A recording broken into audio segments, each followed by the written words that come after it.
네 놈이 감춘 것 내가 다 알고 있다. 대문 앞에 우뚝 선 시뻘건 얼굴의 도깨비가 덜덜 떨고 있는 구두쇠 영감을 내려다보며 말했습니다. 평생 돈만 세던 제발 영감의 입에서 그것만은 나온 말하지 건 말아 주십시오. 비명도 변명도 아니었습니다. 제발 그것만은 말하지 말아 주십시오. 야담놀이가 계속될 수 있도록 구독과 좋아요로 응원해주세요. 자, 그럼 오늘도 감동적인 옛날 이야기 지금 바로 시작합니다.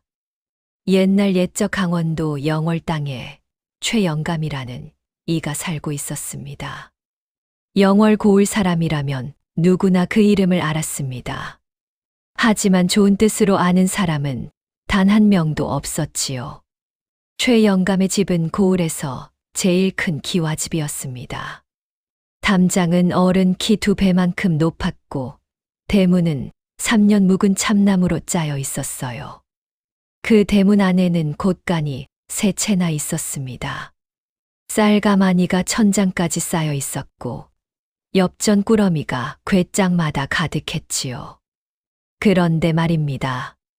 그 크고 넓은 집에 사는 사람은 딱 2명이었습니다.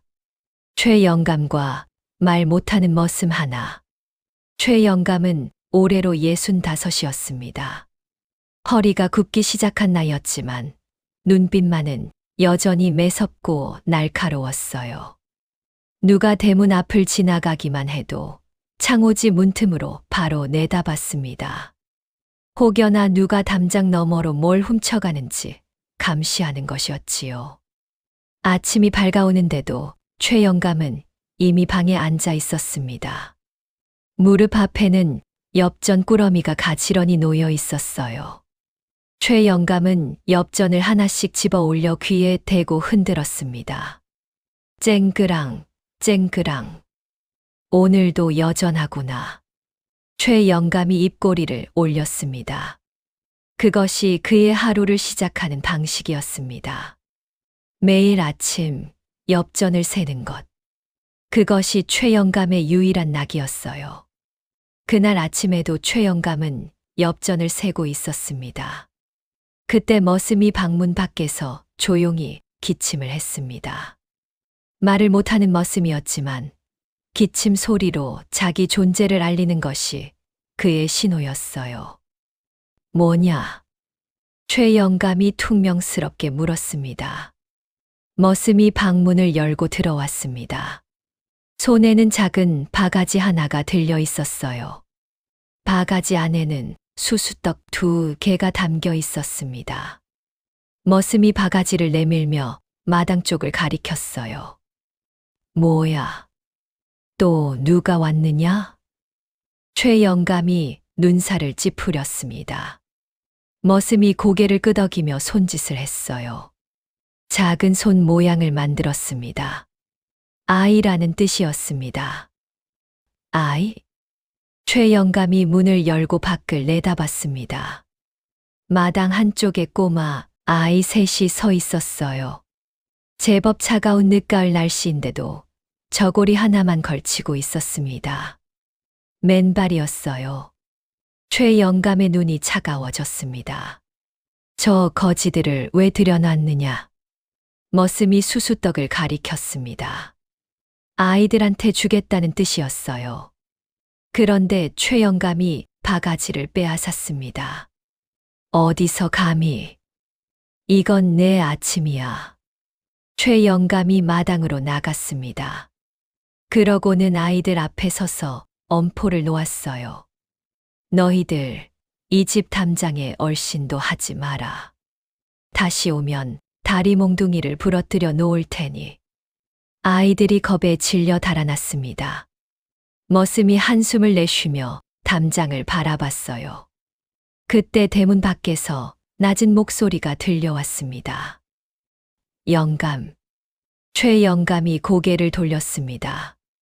대문 앞에 어떤 노인이 서 있었어요. 허리가 굽고 지팡이를 짚은 노인이었습니다. 하얀 수염이 가슴까지 내려와 있었고 눈빛이 이상하게 맑았어요. 누구요? 지나가던 늙은이요. 물 한 바가지 얻어 마시려 하오. 최 영감이 코웃음을 쳤습니다. 우리 집에는 남는 물이 없소. 저기 개울가로 가시오. 노인이 최 영감을 가만히 바라봤습니다. 그러고는 천천히 입을 열었어요. 영감, 한 가지만 기억하시오. 뭐요? 쌓기만 하는 곳간은 언젠가 무너지는 법이오. 나누는 곳간이라야 튼튼한 법이지. 최 영감이 인상을 찌푸렸습니다. 그게 무슨 소리요? 쓸데없는 소리 그만하고 가시오. 노인이 빙그레 웃었습니다. 기억해 두시오. 언젠가 필요할 것이오. 노인은 지팡이를 짚고 천천히 걸어갔습니다. 최 영감은 노인이 멀어지는 뒷모습을 바라보다가 혀를 끌끌 찼어요. 미친 늙은이로구나. 쌓기만 하는 곳간이라니. 쌓아야 부자지. 나눠서 부자가 되는 놈이 어디 있어. 최 영감은 방으로 돌아가 다시 엽전을 세기 시작했습니다. 그 노인의 말이 나중에 그의 운명을 뒤흔들게 될 줄은 그때는 꿈에도 몰랐습니다. 영월고을은 작지만 인심 좋은 동네였습니다. 장터가 열리는 날이면 이웃 마을에서도 사람들이 몰려왔어요. 떡집 앞에는 늘 아이들이 줄을 섰고 주막 마루에는 늙은이들이 앉아 막걸리를 마셨습니다. 장터 한가운데 서 있는 느티나무는 여름이면 시원한 그늘을 만들어 주었고 겨울이면 그 아래에서 사람들이 모여 장작불을 쬐었어요. 그런 고을에서 최 영감은 단연 독보적인 존재였습니다. 돈은 제일 많은데 인심은 제일 박했으니까요. 고을 사람들은 최 영감 이야기만 나오면 혀를 끌끌 찼습니다. 그 영감 말이야. 자기 집 강아지한테 주는 밥도 아까워하잖아. 지난번에 박씨 아들이 배고라 죽을 뻔했을 때 쌀 한 뙑방만 꿔달라 했는데 딱 잘라 거절했다지 뭐야. 어찌 그럴 수가 있어. 곳간에 쌀이 썩어 나가는데 돈을 무덤까지 가져갈 셈인가 보지. 최 영감한테는 유명한 버릇이 몇 가지 있었습니다. 첫째, 돈이 나가는 것을 극도로 싫어했습니다. 자기 주머니에서 엽전 한 잎이 나가는 걸 보면 살점이 떨어져 나가는 것처럼 아파했어요. 그래서 손님이 와도 물 한 모금 안 내줬습니다. 둘째, 누군가 자기한테 의지하려 하면 당장 내쳤습니다. 친척이든 이웃이든 거지든 상관없었어요. 내가 왜 너 같은 것을 도와줘야 하느냐는 것이 그의 입버릇이었습니다. 셋째, 그런데 남의 돈 이야기에는 귀가 밝았습니다. 누가 얼마 벌었다는 소문이 돌면 그 집 앞을 어슬렁거리며 염탐했어요. 혹시나 돈을 벌 기회가 있을까 싶어서였습니다. 최 영감이 이렇게 된 데에는 다 이유가 있었습니다. 그는 원래 가난한 집 출신이었어요. 어릴 적에 부모님이 일찍 돌아가시고 처내고아로 자라며 온갖 고생을 다 했습니다. 남의 집 머슴살이를 하며 겨우 몇 푼씩 모아 장가도 못 가고 평생 돈만 모아온 사람이었어요.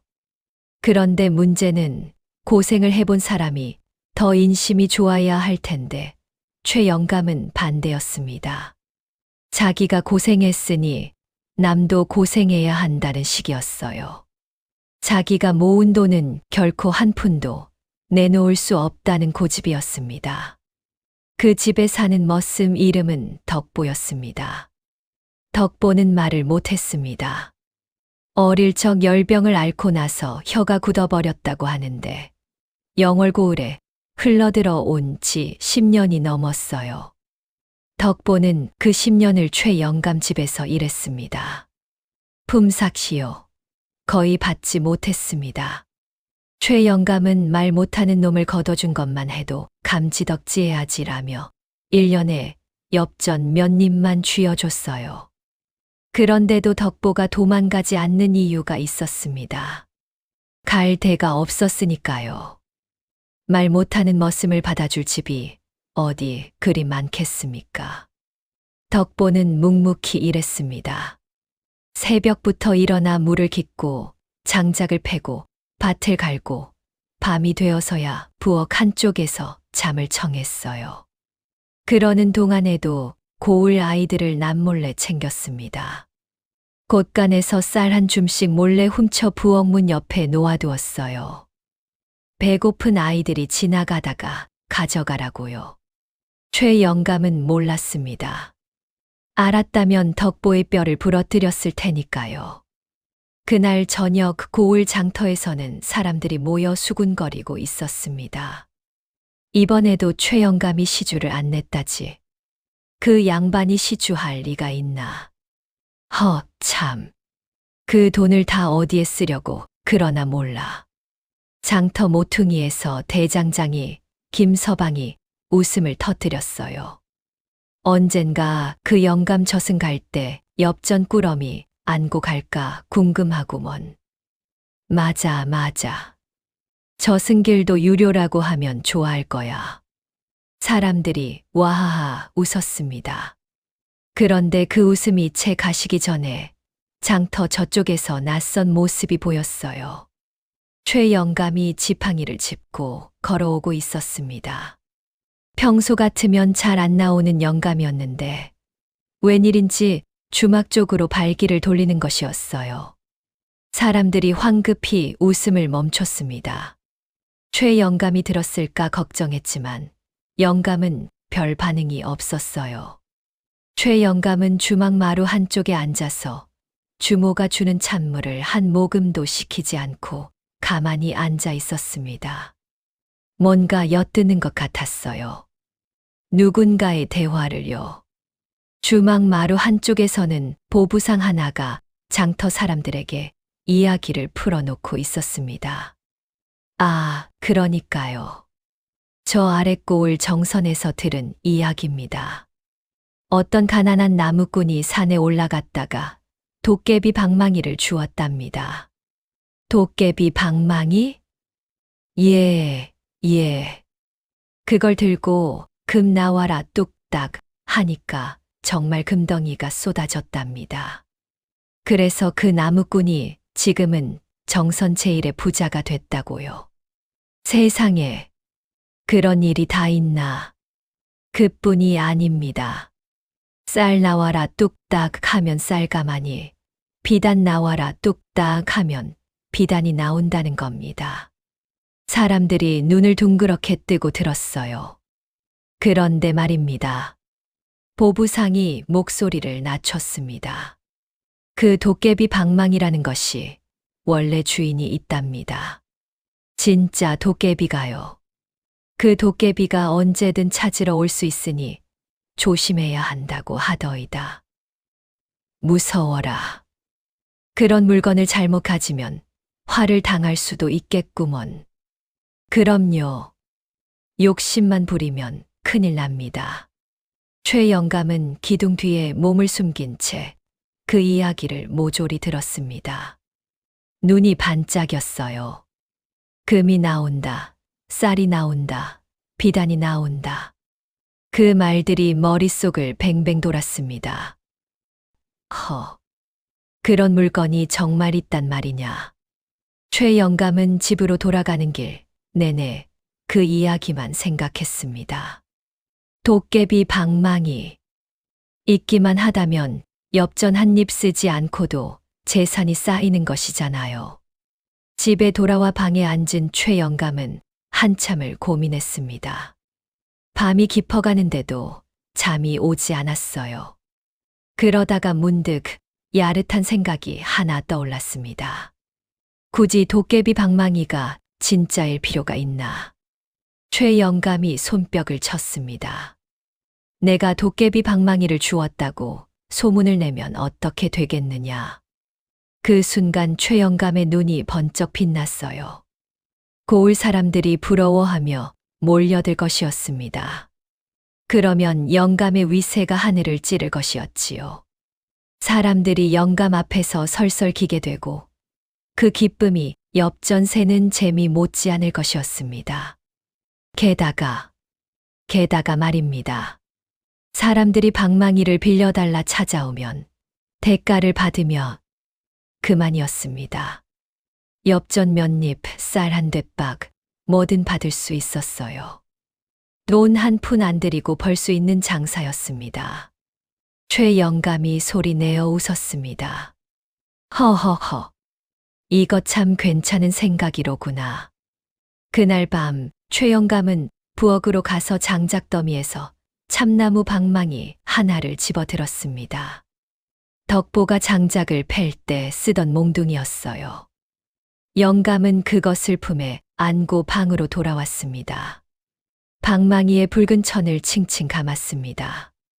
그리고 먹물로 알 수 없는 글자를 그려 넣었어요. 얼핏 보면 신비로운 부적처럼 보였습니다. 허허. 이만하면 됐다. 최 영감이 방망이를 들고 흐뭇하게 바라봤습니다. 다음 날 아침 최 영감은 일찍 일어나 장터로 향했어요. 평생 안 가던 장터를 이틀 연속으로 가는 것이었습니다. 일상이 깨지기 시작하고 있었습니다. 그것도 영감 자신이 스스로 깨뜨리는 중이었어요. 최 영감은 장터 한가운데 느티나무 아래에 자리를 잡았습니다. 품에서 붉은 천으로 감싼 방망이를 천천히 꺼냈어요. 사람들이 한둘 모여들기 시작했습니다. 최 영감이 웬일이야? 저게 뭐지? 붉은 천에 쌓인 게. 최 영감은 일부러 방망이를 땅에 살며시 내려놓았습니다. 그러고는 한숨을 푹 내쉬었어요. 허허, 이걸 어찌해야 할꼬. 지나가던 대장장이 김서방이 고개를 내밀었습니다. 영감, 뭘 그리 한숨이요? 최 영감이 주변을 살피는 척하며 목소리를 낮췄습니다. 자네한테만 말하는 것이네. 어제 내가 뒷산에 나무를 하러 갔다가 말이야. 뒷산에요. 최 영감은 나무를 해본 적이 없는 양반이었습니다. 김서방이 의아한 표정을 지었어요. 그래, 뒷산. 글쎄 거기서 이런 걸 주웠지, 뭔가. 최 영감이 붉은 천을 살짝 들췄습니다. 방망이가 반쯤 드러났어요. 도깨비 방망이? 김서방이 눈을 크게 떴습니다. 쉿. 조용히 하시게. 이게 알려지면 난리가 날 걸세. 그런데 조용히 하라는 말이 무색하게 최 영감은 주변에 들리도록 크게 말하고 있었어요. 사람들이 하나둘 몰려들기 시작했습니다. 진짜 도깨비 방망이입니까? 그걸 어찌 아셨소? 최 영감이 의기양양하게 말했습니다. 내가 어젯밤에 집에서 시험 삼아 흔들어 봤지. 쌀 나와라 뚝딱 했더니 글쎄 쌀이 한 되박 쏟아지지 않겠나. 세상에. 사람들이 감탄했습니다. 최 영감은 신이 났어요. 사람들의 부러운 눈빛, 놀란 표정, 쏟아지는 질문들. 이것이 바로 영감이 원하던 것이었습니다. 그때 한 아낙네가 조심스럽게 앞으로 나섰습니다. 박씨네 아낙이었어요. 얼마 전에 남편이 아파서 쌀이 떨어졌다는 집이었습니다. 영감님, 저희 집이 지금 쌀이 한 톨도 없사옵니다. 어린 자식 셋이 굶고 있어요. 방망이 한 번만 흔들어 주시면 안 되겠습니까? 최 영감의 표정이 순식간에 싸늘해졌습니다. 뭐라고? 한 번만 부탁드립니다. 쌀 한 되박만이라도요. 참. 이것이 공짜인 줄 아나. 예. 방망이를 흔들려면 대가를 치러야 하는 법일세. 엽전 10냥을 내게. 박씨네 안악의 얼굴이 하얗게 질렸어요. 10냥이나요? 저희 집에는 한 양도 없사옵니다. 그럼 꺼지게. 나도 바쁜 몸이야. 최 영감이 손을 휘휘 저었습니다. 안악은 눈물을 글썽이며 물러났어요. 구경하던 사람들이 수군거렸습니다. 아이고, 그래도 저 집이 얼마나 딱한데. 영감도 참. 그냥 한번 흔들어주면 어때서. 돈만 아는 양반이라니까. 최 영감은 그런 수군거림도 개의치 않았습니다. 오히려 자기 몸값이 오른 것처럼 생각했어요. 방망이가 있는 사람은 아무한테나 흔들지 않는다. 그것이 영감의 논리였습니다. 덕보가 멀리서 그 장면을 보고 있었습니다. 그는 고개를 절레절레 저었어요. 그날 오후 최 영감은 의기양양하게 집으로 돌아왔습니다. 방 안에 앉아 방망이를 바라보며 혼자 웃었어요. 허허, 이렇게 좋은 장사가 또 있나. 방망이 하나로 사람들 길을 죽이고 돈까지 받아낼 수 있다니. 그런데 그때 영감의 가슴 한구석에서 이상한 불안이 피어올랐습니다. 만약에 말이야. 진짜 도깨비가 나타나면 어떡하지? 보부상이 했던 말이 떠올랐어요. 그 도깨비 방망이에는 원래 주인이 있다. 언제든 찾으러 올 수 있다. 최 영감이 고개를 저었습니다. 에이, 무슨 소리냐. 내가 만든 가짜잖아. 진짜 도깨비가 올 리가 없지. 하지만 그날 밤 최 영감은 잠을 제대로 자지 못했습니다. 자꾸만 창호지 문 밖에서 누군가의 발소리가 들리는 것 같았어요. 바람이 불 때마다 대문이 덜컹거렸고 그때마다 영감의 심장이 쿵쿵 뛰었습니다. 그런데도 영감은 방망이 장사를 그만두지 않았어요. 아니, 그만둘 생각이 전혀 없었습니다. 다음 날부터 본격적으로 장사를 시작할 작정이었어요. 이튿날 아침 최 영감은 자리에서 벌떡 일어났습니다. 얼굴에는 웃음이 가득했어요. 어젯밤의 불안은 어디로 갔는지 완전히 사라져 있었습니다. 허허, 오늘부터가 진짜다. 최 영감은 덕보를 불렀습니다. 말 못하는 덕보가 부엌에서 터벅터벅 걸어 나왔어요. 덕보야, 오늘부터 너는 내 옆에 꼭 붙어 있거라. 손님이 오면 내가 먼저 나가서 맞이해라. 덕보가 고개를 갸웃했습니다. 손님이라는 말이 낯설었어요. 이 집에 손님이 온 적은 거의 없었으니까요. 왔다 해도 최 영감이 내쫓기 바빴고요. 오늘부터는 달라. 사람들이 방망이를 빌리러 몰려올 것이야. 내가 한 번에 얼마를 받을지 말해줄 테니 너는 그 돈을 받고 안내해라. 덕보의 얼굴에 그늘이 졌어요.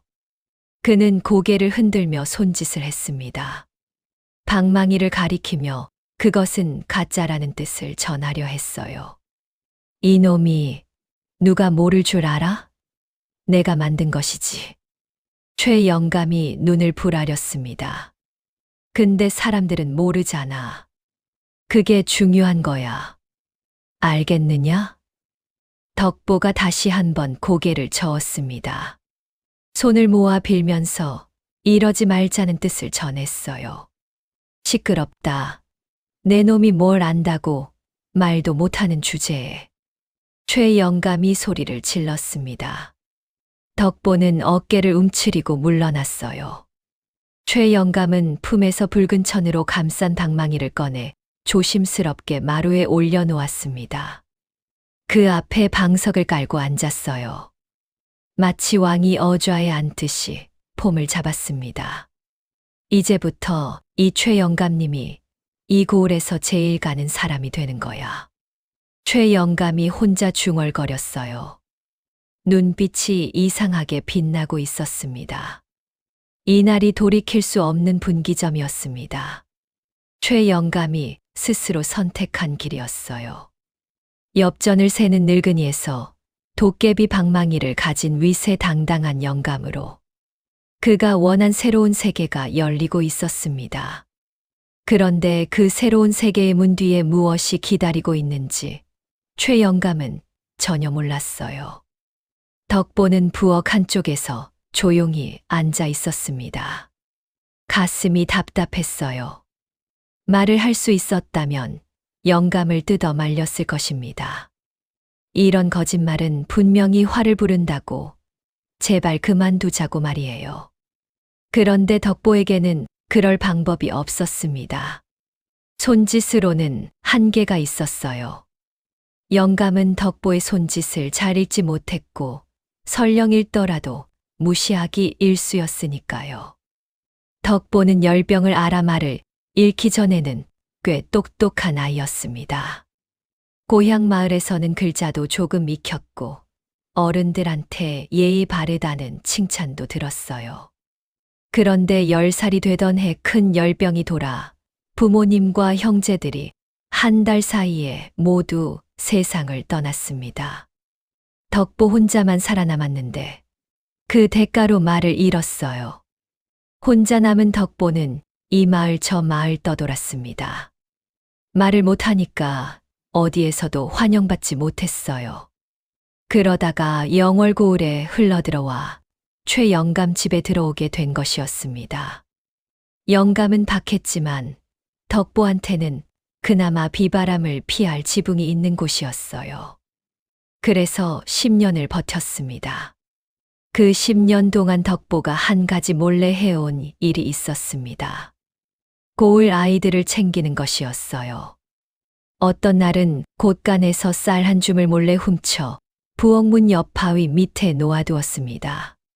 배고픈 아이들이 지나가다가 가져가라고요. 어떤 날은 밭에서 채소를 조금 빼내 아이들이 많이 다니는 골목에 슬쩍 놓아두었어요. 그게 들키면 큰일 난다는 것을 덕보도 알았습니다. 하지만 그것이 덕보가 세상에 할 수 있는 유일한 선행이었어요. 말을 못하니까 말로는 도와줄 수 없고 돈이 없으니까 돈으로도 도와줄 수 없었습니다. 그저 이렇게 몰래 손을 내미는 것뿐이었어요. 그날 아침에도 덕보는 곳간에서 조용히 쌀을 한 줌 빼냈습니다. 부엌문 옆 바위 밑에 놓아두려는데 대문 쪽에서 작은 소리가 들렸어요. 덕보 아저씨. 덕보가 고개를 돌렸습니다. 어제 마당에 들어왔다가 쫓겨난 아이들 중 큰 아이였어요. 67살쯤 되어 보였습니다. 아이가 바위 쪽을 가리켰어요. 쌀 있어요? 덕보가 고개를 끄덕이며 쌀을 건넸습니다. 아이가 고개를 숙이며 조그맣게 말했어요. 고맙습니다, 아저씨. 덕보가 아이의 머리를 쓰다듬었어요. 아이는 울먹이며 돌아갔습니다. 그 모습을 지켜보던 덕보는 가슴이 아팠어요. 영감이 조금만 인심을 베풀면 저 아이들이 배골치 않을 것이었는데요. 곳간에는 쌀이 썩어 나가는데도 영감은 한 톨도 나눠주려 하지 않았습니다. 그때 덕보의 머릿속에 한 가지 기억이 떠올랐어요. 영감이 처음 덕보를 거뒀을 때 했던 말이었습니다. 너도 불쌍한 놈이구나. 하룻밤 재워줄 테니 그 뒤에 날아서 가거라. 그것이 영감의 마지막 친절이었어요. 한 번, 딱 한 번. 그 이후로 영감은 덕보한테 따뜻한 말 한마디 한 적이 없었습니다. 그런데 덕보는 가끔 생각했어요. 영감의 마음속 아주 깊은 곳에는 어쩌면 그때의 따뜻함이 아직 남아있지 않을까. 너무 오래 돈을 쫓다 보니 그 마음이 얼어붙어 있을 뿐이지 않을까. 덕보는 희망을 완전히 버리지는 않았습니다. 언젠가 그 얼어붙은 마음이 녹을 날이 오기를 그는 매일매일 기다렸어요. 그러나 그날 최 영감이 가짜 방망이를 꺼내 들고 사람들 앞에서 돈을 뜯어내기 시작한 그날, 덕보는 처음으로 절망했습니다. 이제는 안 되겠구나. 영감님은 돌아올 수 없는 길로 가는구나.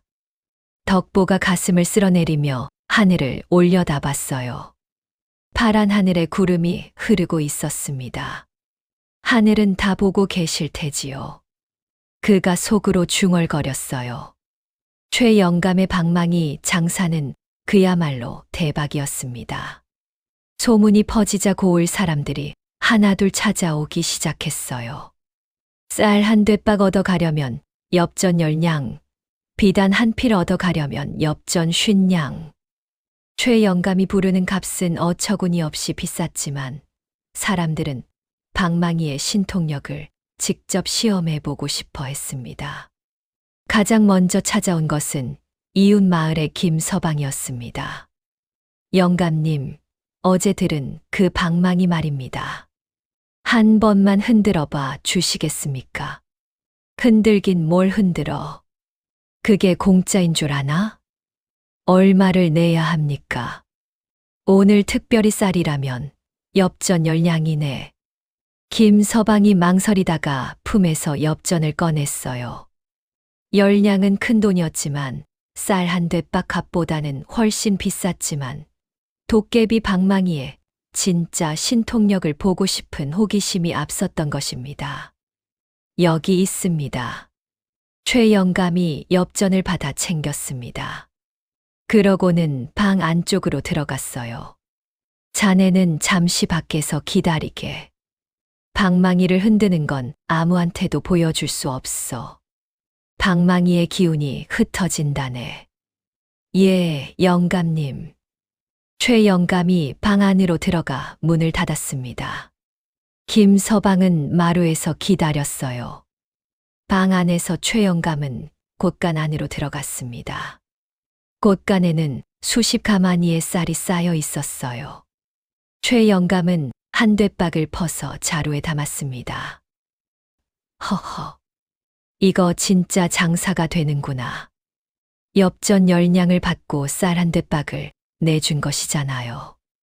쌀 한 되박 시세가 3냥이니 7냥이 영감의 순이익이었습니다.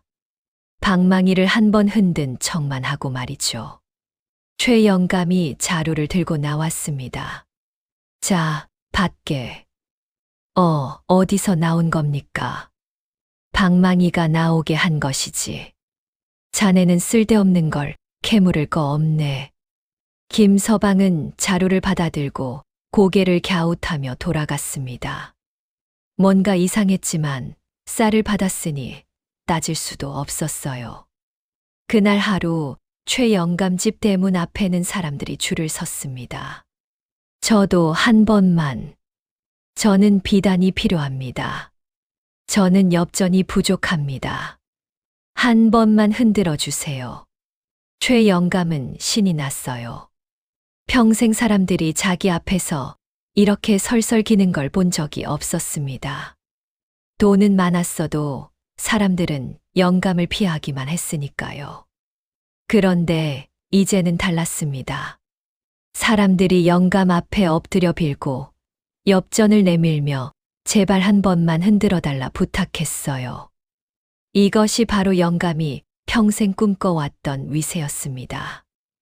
영감은 방망이의 값을 점점 올렸습니다. 처음에는 쌀 한 되박에 10냥이었는데 나중에는 20냥, 30냥까지 올렸어요. 그런데도 사람들은 여전히 몰려왔습니다. 그 중에서도 가장 열심히 찾아오는 사람이 있었어요. 이웃 마을의 박 씨였습니다. 본디 한 가락 하던 상인이었는데 근래에 장사가 잘 안 돼서 재산을 많이 잃은 사람이었어요. 박 씨는 매일같이 영감네 집을 찾아왔습니다. 영감님, 한 번만 더 흔들어 주십시오. 오늘만 흔들면 제 사업이 다시 일어설 수 있을 것 같습니다. 엽전은 가져왔나? 예, 20냥을 가져왔습니다. 박 씨는 그렇게 조금씩 자기 재산을 영감에게 바쳤어요. 그때마다 영감은 곳간에서 쌀이나 비단을 조금씩 내주고 방망이가 해준 일이라고 했습니다. 영감의 허세는 하늘을 찔렀습니다. 장터에 나가서도 방망이 이야기만 했어요. 이 방망이는 보통 물건이 아니네. 자네들도 가져보지는 못할 귀한 물건이지. 영감님, 그 방망이가 정말 진짜입니까? 허참 진짜냐고. 자네가 쌀 한 대박 받으면 진짠지 가짠지 알 거 아닌가. 사람들은 의심하면서도 부러워했습니다. 방망이 덕분에 최 영감의 위세가 고을 제일 가는 양반 부럽지 않게 되었어요. 그런데 이 모든 것을 한쪽에서 가만히 지켜보는 사람이 있었습니다. 장터 입구에 주저앉아 있는 노인. 처음에 영감에게 쌓기만 하는 곳가는 언젠가 무너지는 법이라 말했던 그 노인이었어요. 노인은 말없이 영감을 바라봤습니다. 그 눈빛이 어쩐지 슬퍼 보였어요. 인간의 욕심이란 참으로 깊구나. 노인이 혼잣말을 했습니다. 그러고는 지팡이를 짚고 천천히 일어났어요. 이제 내가 나설 때가 된 것 같다. 노인은 산 쪽으로 발길을 돌렸습니다. 그 사이에 최 영감은 집으로 돌아와 그날 번 돈을 세고 있었어요. 하루에 엽전 200냥이나 벌었습니다. 이대로 한 달만 해도 엽전 6,000냥. 영감은 기뻐서 어쩔 줄 몰랐어요. 하하, 이게 무슨 일이냐. 이렇게 쉬운 돈벌이가 있었다니. 그런데 그날 저녁 집 앞에 박씨네 안악이 또 찾아왔습니다. 영감님, 부탁드립니다. 제 남편이 또 장사가 잘 안 된다고 오셔서 엽전을 다 바쳤어요. 하지만 쌀 한 대박으로는 한 주도 못 버팁니다. 제발 한 번만 더 흔들어 주세요. 공짜로요. 뭐라고? 공짜. 예. 저희는 정말 돈이 없습니다. 저 혼자 애들 셋을 키우고 있어요. 최 영감이 코웃음을 쳤습니다. 어디서 감히 방망이를 공짜로 흔들어 달라니. 썩 꺼지지 못할까. 영감님. 제발. 가. 최 영감이 마당에 돌멩이를 들어 던졌어요. 안악이 비명을 지르며 달아났습니다. 덕보가 멀리서 그 모습을 보고 고개를 떨궜어요. 영감이 방 안으로 들어가 엽전을 다시 세기 시작했습니다. 세고 또 세고 또 셌어요. 돈이 늘어나는 기쁨이 모든 것을 잊게 해주었습니다. 그날 밤 늦게 덕보는 부엌에서 조용히 울었어요. 영감이 이렇게까지 될 줄은 몰랐거든요. 덕보의 마지막 희망이 꺼져가고 있었습니다. 보름이 흘렀습니다. 최 영감은 그동안 엽전 3,000냥을 벌었어요. 방망이 장사는 여전히 잘 되었고 소문을 듣고 이웃 고을에서도 사람들이 찾아왔습니다. 영감의 위세는 하늘을 찌를 듯했어요. 장터에 나가면 사람들이 먼저 인사했고 고을 원님도 영감 얘기를 들었다며 한번 집에 찾아오고 싶다는 전가를 보냈습니다. 이 기세라면 나도 양반 반열에 오를 수 있겠구나. 영감은 입이 귀에 걸렸습니다. 그날 저녁 영감은 큰 잔치를 벌이기로 했어요. 집 마당에 멍석을 깔고 고을 유지들을 초대한 것입니다. 그동안 영감을 무시하던 그들을 직접 불러다 자기 위세를 과시하려는 심산이었어요. 오늘 저녁에 내 집에서 큰 잔치를 벌일 것이오. 꼭 참석하시오. 영감이 장터에서 사람들에게 초대장을 돌렸습니다. 사람들은 영감의 잔치에 가야 할지 말지 고민했지만 그래도 방망이를 가진 사람이니 무시할 수 없었어요. 결국 20명이 넘는 사람들이 참석하기로 했습니다. 덕보는 하루 종일 음식을 준비했어요. 최 영감이 평생 처음으로 곳간을 열고 음식 재료를 아낌없이 꺼냈거든요. 쌀밥에 고기국, 떡, 전, 나물. 덕보는 땀을 뻘뻘 흘리며 혼자 음식을 만들었습니다. 해가 저물자 사람들이 하나둘 도착했어요. 영감은 대문 앞에서 직접 맞이했습니다. 어서 오시게, 어서 와. 초대해 주셔서 감사합니다. 영감님. 사람들이 마당에 자리를 잡았습니다. 멍석 위에 상이 차려졌고 그 위에는 온갖 음식이 올라왔어요. 사람들은 감탄했습니다. 세상에, 이런 잔치는 오랜만이로군. 역시 영감님 댁이라 다르군요. 영감이 의기양양하게 중앙에 앉았어요. 품에는 붉은 천으로 감싼 방망이를 안고 있었습니다. 술이 몇 잔 돌자 분위기가 무르익었어요. 영감이 일어서서 말했습니다. 자, 여러분. 오늘 이 자리에서 특별히 방망이를 흔들어 보이겠네. 무엇이 나오는지 직접 보여드리지. 사람들이 놀라서 눈을 크게 떴어요. 그동안 영감은 방망이를 흔드는 장면을 아무한테도 보여주지 않았으니까요. 모두가 숨을 죽였습니다. 영감은 일부러 뜸을 들였어요. 자, 잘 보게나. 쌀 나와라, 뚝딱. 영감이 방망이를 공중에 휘둘렀습니다.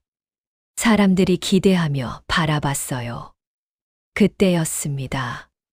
쌀이 어디 있나요? 누군가 물었습니다. 영감은 당황하지 않았어요. 아, 방망이 장이 안으로 들어갔네. 내 잠깐 다녀오지. 영감은 방 안으로 들어가 곳간에서 쌀을 한 되박 퍼다가 가지고 나왔습니다. 자루에 담은 쌀을 사람들 앞에 내놓았어요. 자, 보게나. 쌀이 나왔네.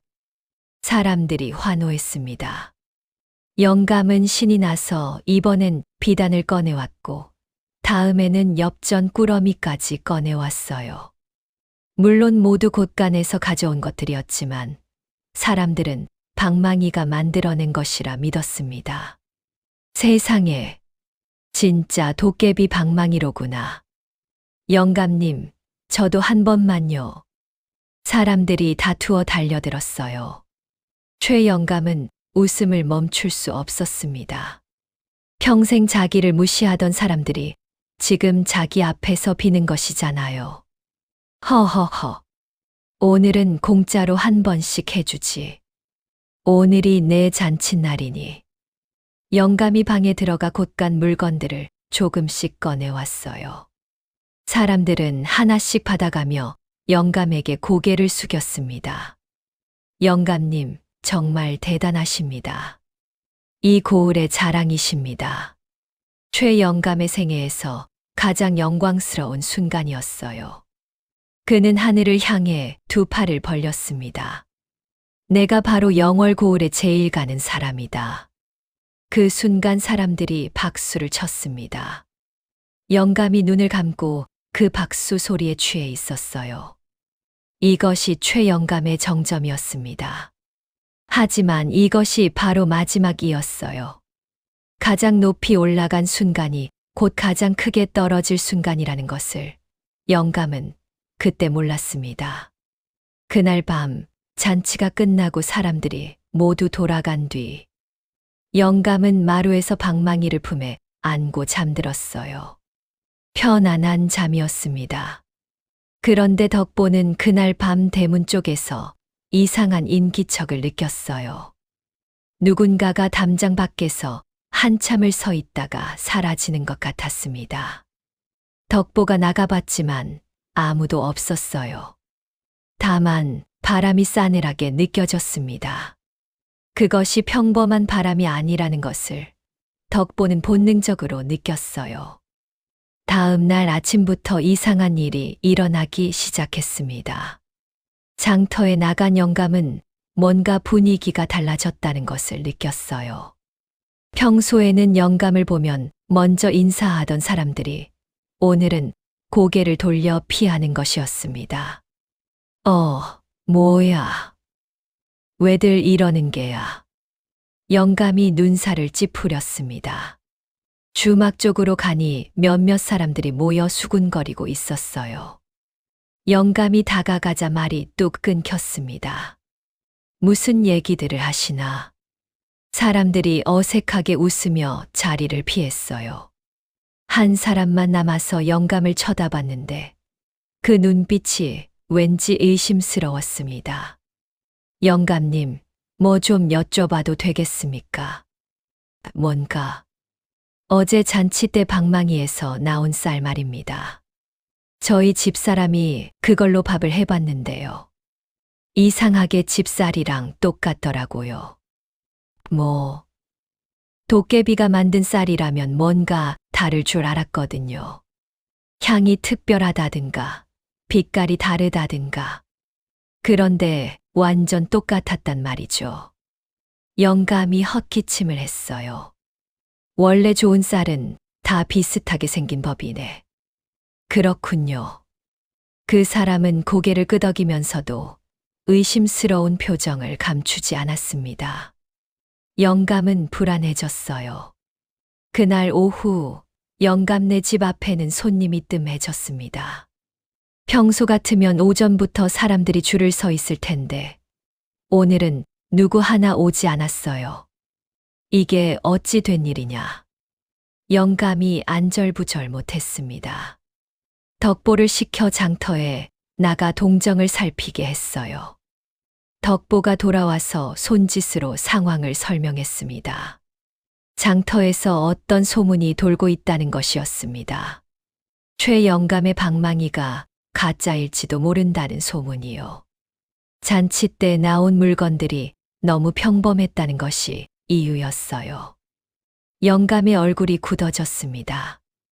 이놈들이 가짜라니. 그때 대문 밖에서 박 씨가 들어왔어요. 방망이 덕에 가장 많은 돈을 영감에게 바친 그 사람이었습니다. 영감님, 긴히 드릴 말씀이 있습니다. 들어오게, 들어와. 박 씨가 방에 들어와 앉았어요. 얼굴이 창백했습니다. 영감님, 솔직히 말씀해 주십시오. 방망이가 진짜입니까? 무슨 소리인가? 장터에 소문이 돌고 있습니다. 영감님이 곳간에서 물건을 꺼내온 것 아니냐고요. 영감이 눈을 부라렸습니다. 누가 그런 헛소리를 하는가? 그게 제가 어제 잔치 때 본 게 있어서요. 뭐가? 박 씨가 침을 꿀꺽 삼켰어요. 영감님이 방에 들어가실 때마다 곳간 문이 열리는 소리가 났습니다. 삐거덕 삐거덕 하고요. 영감의 얼굴이 하얗게 질렸어요. 박 씨는 계속 말을 이었습니다.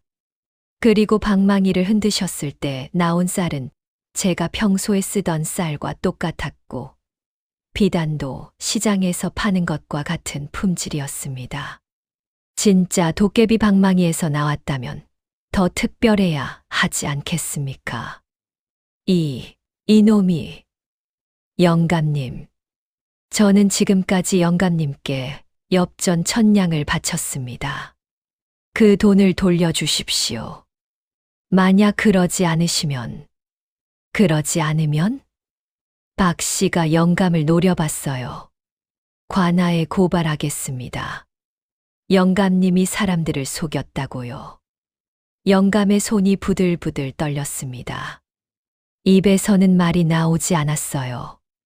박 씨가 일어서며 말했습니다.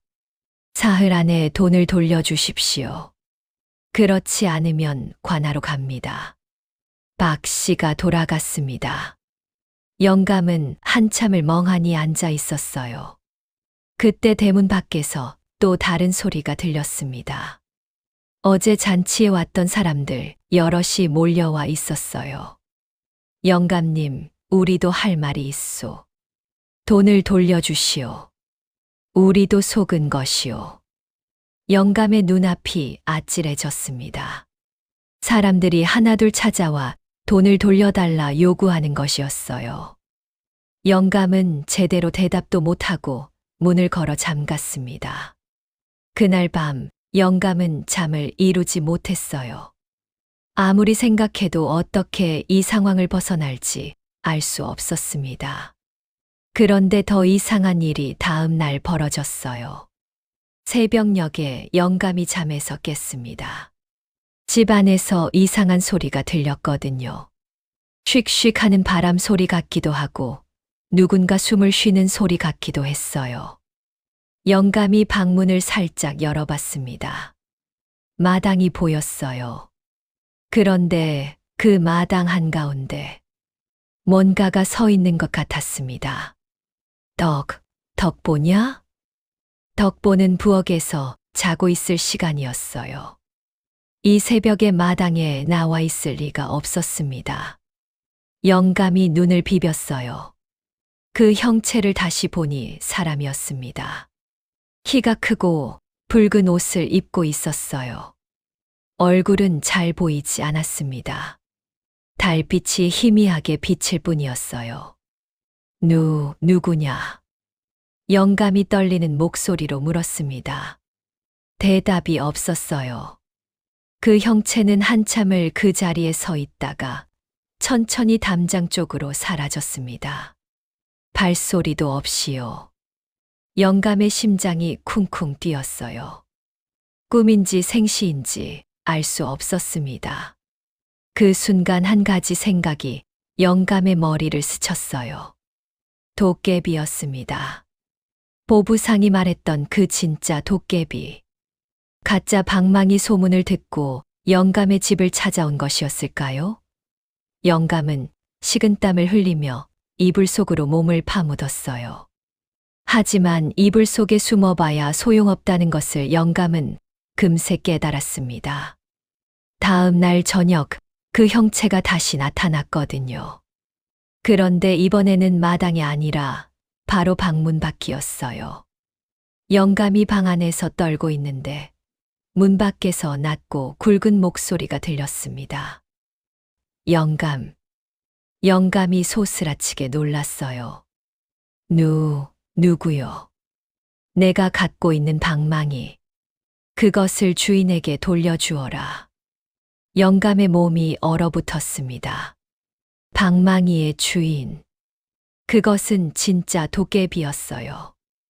영감이 만든 가짜 방망이인데 왜 도깨비가 주인이라 하는 것일까요? 영감이 벌벌 떨며 물었습니다. 그게 무슨 소리요? 이 방망이는 내가 주운 거요. 거짓이다. 어떻게? 내가 나를 속일 수는 없다. 내일 밤 다시 오겠다. 그때까지 생각해 두어라. 영감이 기어가다시피 방문을 열어봤습니다. 아무도 없었어요. 영감은 방망이를 꽉 끌어안고 한참을 떨었습니다.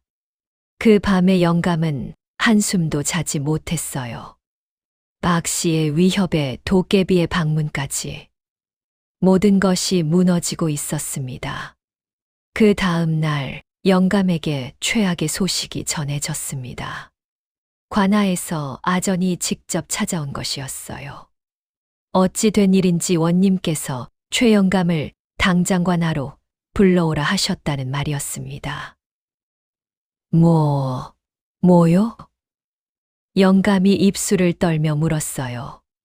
관아에 고발이 들어왔소. 영감이 고을 사람들을 속이고 돈을 갈취했다는 내용이요. 그것은 오해요. 오해인지 사실인지는 원님 앞에서 가려야 할 것이오. 지금 당장 따라오시오. 영감은 어쩔 수 없이 관아로 끌려갔습니다. 원님 앞에 무릎을 꿇은 영감은 떨리는 목소리로 해명했어요. 방망이가 진짜라고 자기가 뒷산에서 주웠다고요. 그러자 원님이 물었습니다. 그렇다면 여기서 한번 방망이를 흔들어 보시오. 방망이에서 무엇이 나오는지 보겠소. 영감의 얼굴이 새파랗게 질렸어요. 곳간이 없는 관아에서 방망이를 흔들면 아무것도 나올 수 없었습니다. 그것이 방망이는 영감의 집에서만 효력이 있소. 다른 곳에서는 안 됩니다. 참. 그런 방망이가 어디 있소. 자, 흔들어 보시오. 영감이 할 수 없이 방망이를 꺼내 흔들었습니다. 당연히 아무것도 나오지 않았어요. 원님이 크게 꾸짖었습니다. 이놈, 내가 고을 사람들을 속여 수천 냥을 가로챘구나. 당장 곤장을 맞고 감옥에 들어가라. 빼앗은 돈은 모두 돌려주어라. 영감은 그 자리에서 곤장 30대를 맞았어요. 등짝이 피투성이가 되도록 맞고 나서 아전들에게 끌려 집으로 돌아왔습니다. 영감의 집 곳간은 그날 바로 봉쇄되었어요. 관아에서 온 관리들이 꽃간을 뒤져 사람들에게 빼앗은 돈을 모두 돌려주기 시작했습니다. 영감이 평생 모은 재산이 그렇게 하루 만에 날아갔어요. 그날 저녁 영감은 텅 빈 집에 홀로 앉아 있었습니다. 마루에 엎드려 흐느꼈어요. 내 인생이 이게 뭐냐. 평생 모은 돈이 한순간에 곳간은 텅 비었고 엽전 꾸러미도 모두 사라졌습니다. 대문에는 가짜 방망이 장수라는 붉은 글씨가 내걸렸어요. 고을 사람들은 영감의 집 앞을 지나며 침을 뱉었습니다. 저 늙은이가 우리 돈을 갈취했다니. 죽어야 마땅하지. 평생 인심 한 번 베푼 적 없는 주제에 도깨비 방망이 같은 소리를 하고 앉아 있었네. 영감은 그 소리를 들으며 눈물을 흘렸어요. 스스로가 너무 한심하고 미웠습니다. 그때 덕보가 방에 들어왔어요. 영감이 눈물을 닦으며 소리쳤습니다. 내 놈도 비웃으러 왔느냐? 덕보가 고개를 저었어요. 그의 손에는 따뜻한 죽 한 그릇이 들려 있었습니다. 뭐야? 왜 이런 걸? 덕보가 영감 앞에 죽을 내려놓았어요. 그 죽은 덕보가 몰래 숨겨둔 쌀로 만든 것이었습니다. 관아에서 곳간을 뒤졌을 때 챙기지 못한 마지막 한 줌이었어요. 영감이 죽을 바라봤습니다. 뜨거운 김이 올라오고 있었어요.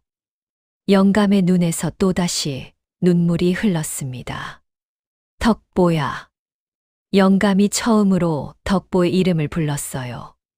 그동안 영감은 덕보를 그저 이놈, 머슴놈이라고만 불렀거든요.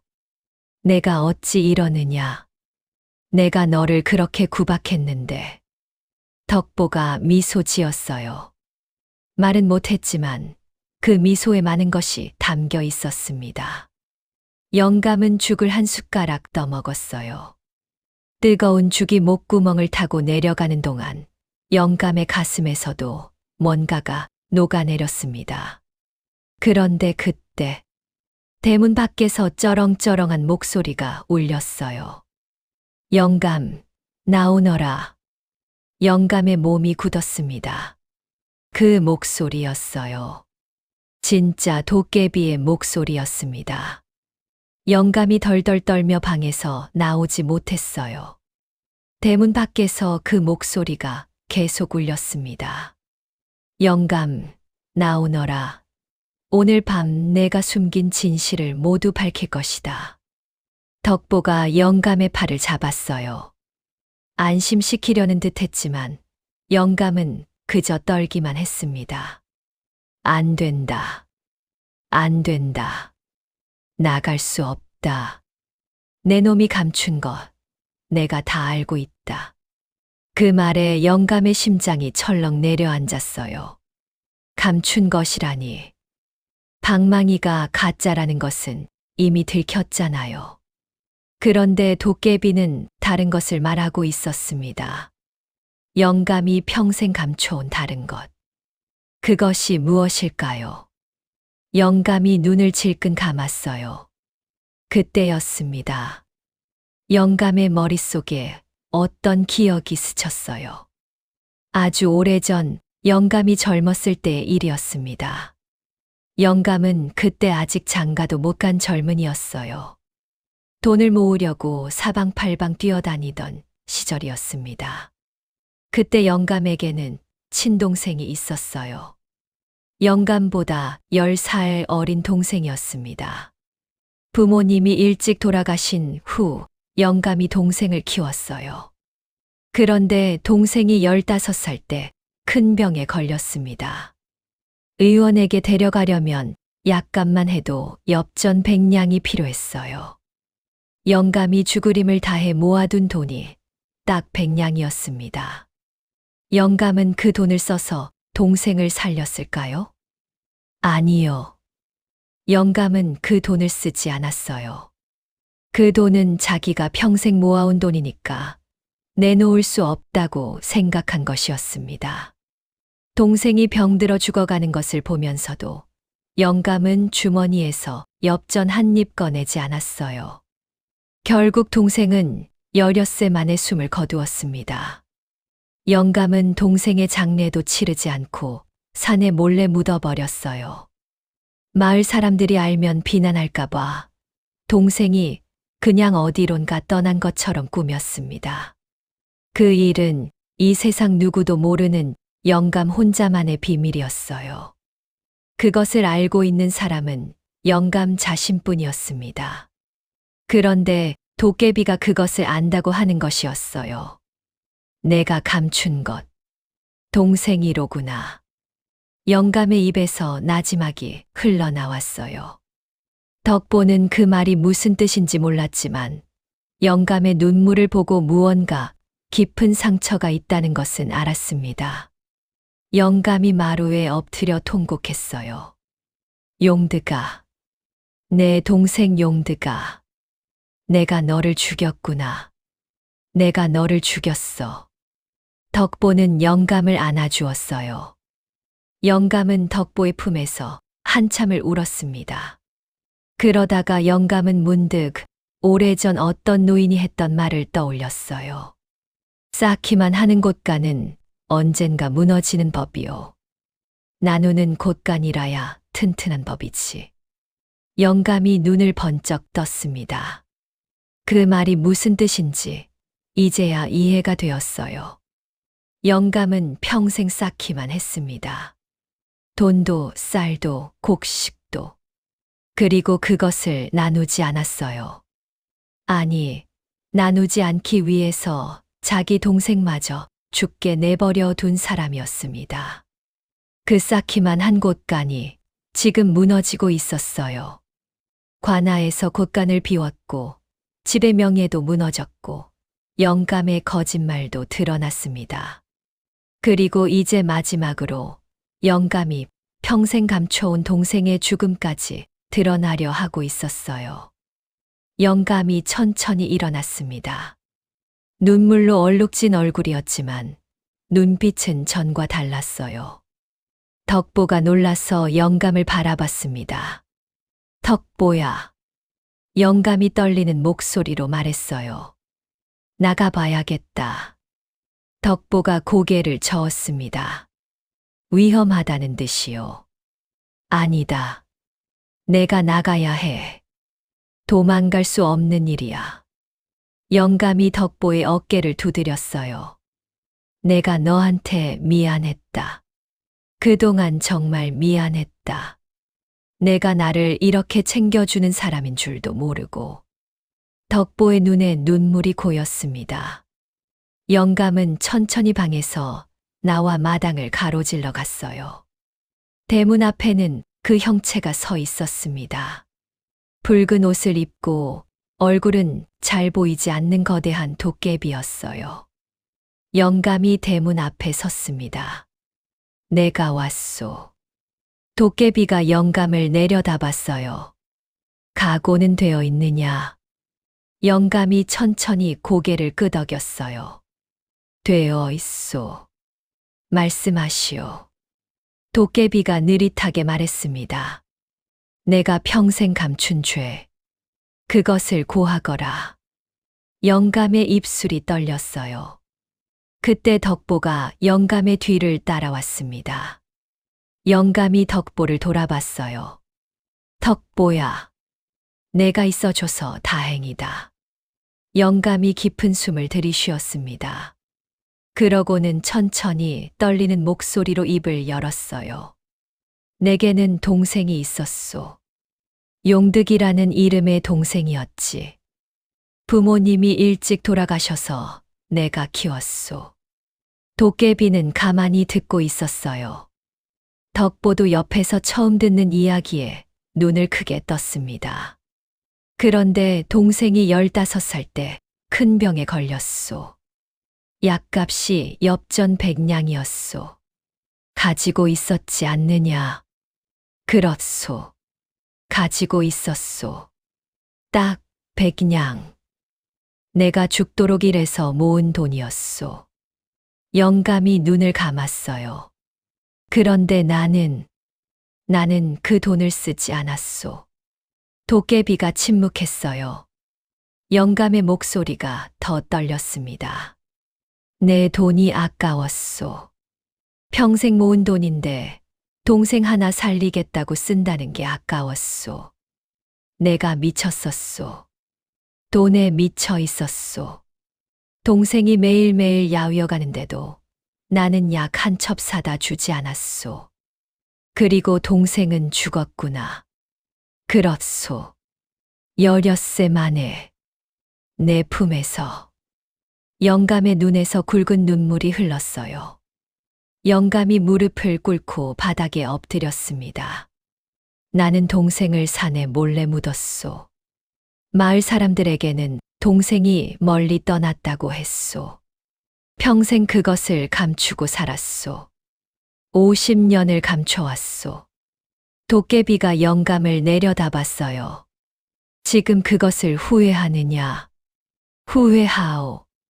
죽도록 후회하오. 영감이 흐느꼈어요. 한참을 울다가 영감이 고개를 들었습니다. 어떤 벌이든 받겠소. 이제 더는 숨기지 않겠소. 덕보가 놀란 눈으로 영감을 바라봤어요. 영감의 목소리에는 이전과는 다른 무언가가 있었습니다. 진심이었어요. 이 순간 영감의 산막이 시작되고 있었습니다. 평생의 비밀을 털어놓는 순간이 영감의 새로운 길이 열리는 순간이었어요. 도깨비가 한참을 가만히 있었어요. 바람이 불었습니다. 그 바람에 도깨비의 붉은 옷자락이 흔들렸어요. 영감과 덕보가 숨을 죽이고 바라봤습니다. 그때였습니다. 도깨비가 천천히 자기 얼굴을 드러냈어요. 달빛 아래 그 얼굴이 비쳤습니다. 영감이 눈을 크게 떴습니다. 당신은, 그 얼굴은 처음에 영감에게 쌓기만 하는 곳가는 언젠가 무너지는 법이라 말했던 노인이었어요. 하얀 수염의 맑은 눈빛의 그 노인이었습니다. 이게 어찌 된, 내가 원래 이 땅의 도깨비다. 노인의 목소리는 이제 낮고 굵지 않았어요. 부드럽고 다정한 목소리였습니다. 내가 평생 쌓기만 하는 모습을 지켜보았다. 그래서 처음에 한 번 경고했다. 그러나 너는 듣지 않았지. 영감이 바닥에 엎드렸어요. 그래서 내가 가짜 방망이로 사람들을 속이기 시작했을 때 나는 너를 시험했다.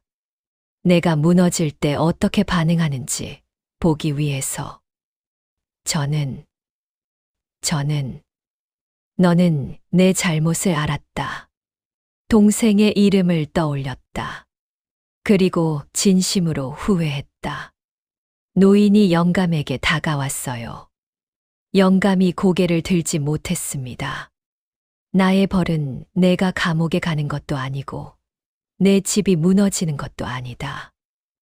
그러면 내가 평생을 제대로 살면서 내 죄를 씻어내는 것이다.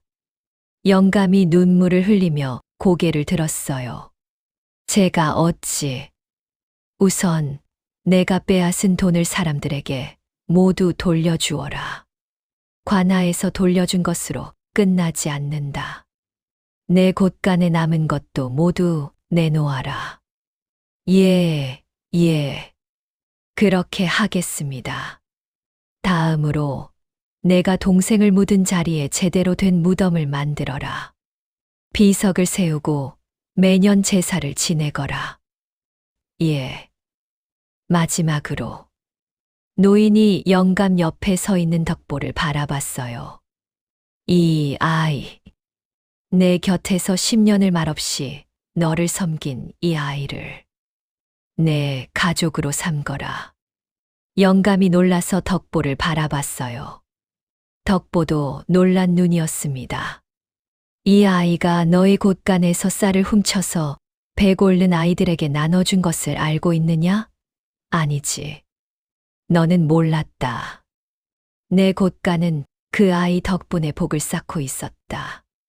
쌓기만 하는 곳간이 무너지지 않은 것은 이 아이가 매일매일 나누고 있었기 때문이다. 영감의 눈이 크게 뜨였어요. 덕보를 바라보는 눈에 눈물이 고였습니다. 덕보야. 덕보가 고개를 숙였어요. 영감이 덕보의 손을 잡았습니다. 미안하다. 정말 미안하다. 노인이 미소를 지었어요. 이제부터 너희 둘이 힘을 합쳐 이 고을 사람들을 돕거라. 곳간에 곡식을 나누고 배고픈 아이들을 먹이고 병든 이를 돌봐라. 그것이 내가 동생에게 진 빚을 갚는 길이다. 영감이 깊이 고개를 숙였어요. 명심하겠습니다. 반드시 명심하겠습니다. 노인이 품에서 뭔가를 꺼냈어요. 작은 붉은 천이었습니다. 이것을 받아라. 영감이 받아들었어요. 천을 펼치자 작은 나무 방망이가 있었습니다. 이것이 진짜. 이것은 진짜 도깨비 방망이다. 영감이 떨리는 손으로 방망이를 잡았어요. 그러나 이 방망이는 내 것이 아니다. 이것은 고을 사람들의 것이다. 내가 이것으로 무언가를 얻으려 하면 아무것도 나오지 않는다. 그러나 내가 진심으로 남을 위해 흔들면 필요한 것이 반드시 나올 것이다. 영감이 고개를 끄덕였어요. 알겠습니다. 저를 위해서는 쓰지 않겠습니다. 노인이 빙그레 웃었습니다. 그러고는 천천히 돌아서기 시작했어요. 한 가지 더. 예, 어르신. 내가 만든 가짜 방망이. 그것을 태워라. 그리고 그 재를 동생의 무덤에 뿌려라. 그것이 내 과거와의 이별이다. 영감이 눈물을 흘리며 고개를 숙였어요. 그렇게 하겠습니다. 노인의 형체가 점점 희미해지기 시작했습니다. 마지막으로 노인이 말했어요. 잘 살거라. 다시는 욕심에 빠지지 말거라. 그 말과 함께 노인은 바람처럼 사라졌습니다. 영감과 덕보만이 대문 앞에 남아 있었어요. 영감이 덕보를 바라봤어요. 덕보의 눈에 눈물이 가득했습니다. 덕보야. 덕보가 영감을 바라봤어요. 이제부터 너는 내 아들이다. 덕보의 입에서 소리 없는 흐느낌이 나왔어요. 말은 못했지만 그 눈물이 모든 것을 말해주고 있었습니다. 다음 날 아침 영감은 곳간 문을 활짝 열었어요. 곳간에는 아직 빼앗기지 않은 쌀과 곡식이 조금 남아 있었습니다. 영감은 그것을 모두 마당에 내놓았어요. 고을 사람들이여, 오시오. 모두 나누어 드리겠소. 사람들이 의심스러워하며 모여들었습니다. 영감은 한 사람 한 사람에게 쌀과 곡식을 나누어 주었어요. 처음에는 사람들이 욕을 하기도 했습니다. 이 사기꾼, 우리를 속인 벌이다. 내가 지금 이런다고 용서받을 줄 아느냐? 영감은 묵묵히 고개를 숙이고 받아들였어요. 그리고 계속해서 나누어 주었습니다. 박씨네 안악도 왔어요. 영감이 그녀에게 쌀 한 가마니를 내밀었습니다. 미안하오. 정말 미안하오. 내가 그동안 당신 가족한테 한 일, 용서받지 못할 짓이었소. 박씨네 안악이 눈물을 흘리며 쌀을 받았어요. 그날 오후 영감은 뒷산으로 올라갔습니다. 50년 전 동생 용득이를 묻은 자리였어요. 영감이 삽을 들고 조심스럽게 흙을 파냈습니다. 흙 속에서 조그만 뼈들이 드러났어요. 영감은 그 자리에 무릎을 꿇고 엉엉 울었습니다. 용득아, 내 형이 너를 이렇게 만들었구나. 미안하다, 정말 미안하다. 덕보가 옆에서 함께 울었어요. 두 사람은 동생의 뼈를 정성스럽게 수습해 양지 바른 자리에 다시 묻었습니다. 그 위에 비석을 세웠어요. 비석에는 최용득의 묘라고 새겨져 있었습니다. 영감은 품에서 가짜 방망이를 꺼냈어요. 붉은 천을 벗기고 참나무 방망이를 드러냈습니다. 내가 내 욕심의 증거였구나. 영감은 방망이를 부러뜨려 불에 태웠어요. 그 재를 비석 앞에 뿌렸습니다. 용득아, 이제 형이 제대로 살아볼게. 내가 지켜봐 주거라. 덕보가 영감을 부축해 산을 내려왔어요. 그날부터 영월고을에는 놀라운 일이 벌어지기 시작했습니다. 최영감이 매일 아침 곳간 문을 열고 지나가는 사람들에게 쌀과 곡식을 나누어 주는 것이었어요. 영감은 평생 모은 엽전까지 남김없이 풀었습니다.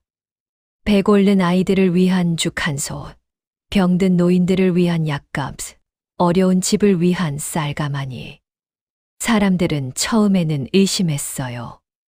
하지만 영감이 석 달이 지나고 반년이 지나도 한결같이 나누는 모습을 보고 서서히 마음을 열기 시작했습니다. 그리고 영감은 진짜 도깨비 방망이를 쓰는 일이 딱 한 번 있었어요. 고을에 큰 가뭄이 들었을 때였습니다. 곡식이 타들어가고 우물까지 말라붙었어요. 영감이 방망이를 꺼내 들고 하늘을 향해 외쳤습니다. 비야 내려라, 뚝딱. 그 순간 하늘이 어두워지며 굵은 빗방울이 쏟아지기 시작했어요. 고을에 단비가 내렸습니다. 그 비가 사흘 동안 계속 내려 들판이 다시 푸르러졌어요. 사람들이 놀라서 영감 앞에 몰려왔습니다. 영감님, 그 방망이가 진짜였습니까? 진짜였네. 하지만 이 방망이는 내 것이 아니야. 고을 사람들 모두의 것이지. 영감은 방망이를 고을 사당에 모셨어요. 누구든 간절히 필요할 때 흔들 수 있게요. 그런데 이상하게도 욕심으로 흔들면 아무것도 나오지 않았고 진심으로 남을 위해 흔들 때만 효력이 있었습니다. 세월이 흘렀습니다. 어느덧 5년이 지났어요. 영월고을은 예전과 완전히 달라져 있었습니다. 장터에는 활기가 넘쳤고 아이들은 배골치 않았으며 노인들은 편안하게 여생을 보내고 있었어요. 그리고 최영감의 집. 50년 동안 대문을 걸어 잠그던 그 집의 대문이 이제는 하루 종일 활짝 열려 있었습니다. 대문 앞에는 누구나 들어오세요 라고 쓰인 팻말이 걸려 있었어요. 집 마당에는 아이들이 뛰어놀고 있었습니다. 배고픈 아이들, 갈 곳 없는 아이들을 영감이 걷어들여 키우고 있었어요. 아이들은 영감을 할아버지라 부르며 따랐습니다. 이제 이른이 된 영감은 허리가 많이 굽어 있었어요. 예전에 매섭던 눈빛은 사라지고 따뜻한 웃음이 자리 잡았습니다. 아이들이 마당에서 넘어지면 영감이 달려가 일으켜 세웠고 배고프다 하면 직접 부엌에 가서 밥을 가져다 주었어요. 영감 옆에는 덕보가 있었습니다. 이제 40이 된 덕보는 영감이 진짜 아들처럼 대하는 사람이 되어 있었어요. 덕보는 여전히 말을 못했지만 그의 눈빛과 웃음이 모든 것을 말해 주었습니다. 그날 오후 영감은 마당에 멍석을 깔고 앉아 있었어요. 아이들에게 옛날 이야기를 들려주고 있었습니다. 옛날 옛적의 말이다. 한 욕심 많은 영감이 있었단다. 아이들이 초롱초롱한 눈으로 들었어요. 그 영감은 평생 돈만 모으고 남한테 한 번도 나눠주지 않았지. 그러다가 어느 날 도깨비를 만나서 아이들이 웅성거렸습니다. 도깨비요, 무서웠어요? 처음에는 무서웠지. 근데 그 도깨비가 영감한테 중요한 것을 가르쳐 줬단다. 뭐려?